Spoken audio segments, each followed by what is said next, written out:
From World War II invaders to friendly force, from enemy to ally. Ang mga Hapon ay naging malapit na kaibigan ng Pilipinas.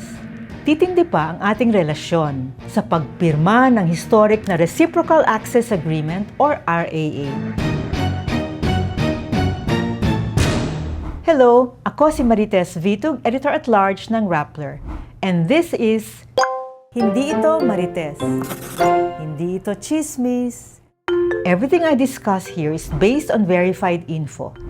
In other words, hindi Marites. Ang RAA ay isang kasunduan para sa maayos na joint military training at exercise ng Pilipinas at Japan. Sakop din ang disaster relief operations. Marirelax ang mga restrictions sa pagpasok ng troops at pagdala dito ng weapons and supplies. Hindi kaagad mag-uumpisa ang RAA. Dadaan pa ito sa Senado para i-ratify nila. Para itong isang international treaty. Ang Japan ay may RAA na with Australia and the UK. Ngunit sa Southeast Asia, tayo ang may kauna-unahang RAA with Japan. Malalim na kasi ang security cooperation natin noon pa man. Noong panahon ni President Noynoy Aquino, nagpadala ang Japan ng 10 patrol boats sa ating Coast Guard. Bahagi ito ng Official Development Assistance or ODA ng Japan. Nagpatuloy ito ng Presidente si Rodrigo Duterte. Ngayon, sa ilalim ni President Bongbong Marcos, 5 97-meter-long patrol boats ang darating. Ito na ang pinakamalaking maritime security project ng Manila at Tokyo.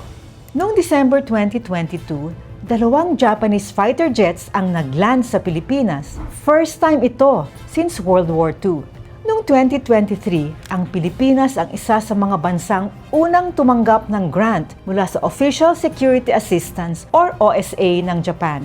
Nag-export din ng Japan sa atin ng air radar system na nakaka-detect ng paparating na jets at missiles. Ito ang unang export nila nung na-relax ang ban nila sa defense exports noong 2014. Japan Self-Defense Force or JSDF ang tawag sa military nila. Sumali na ang JSDF bilang observer sa Balikatan, ang annual joint exercise ng Amerika at Pilipinas. Kung may lamat man sa relasyon ng Pilipinas at Japan, ito ay ang issue ng mga tinatawag nating comfort women, mga Pilipinang ginawang sex slaves ng mga sundalong Hapon noong World War II. Ilang beses nang nag-apologize ang Japan para rito. Pero may ilang nabubuhay pang dating comfort women na nagsasabing hindi pa sapat ang natanggap nilang pagkilala, danyos at suporta. Napakasakit sa amin yan.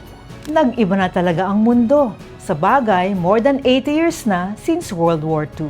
Ang ating old enemy ay bestie na natin ngayon.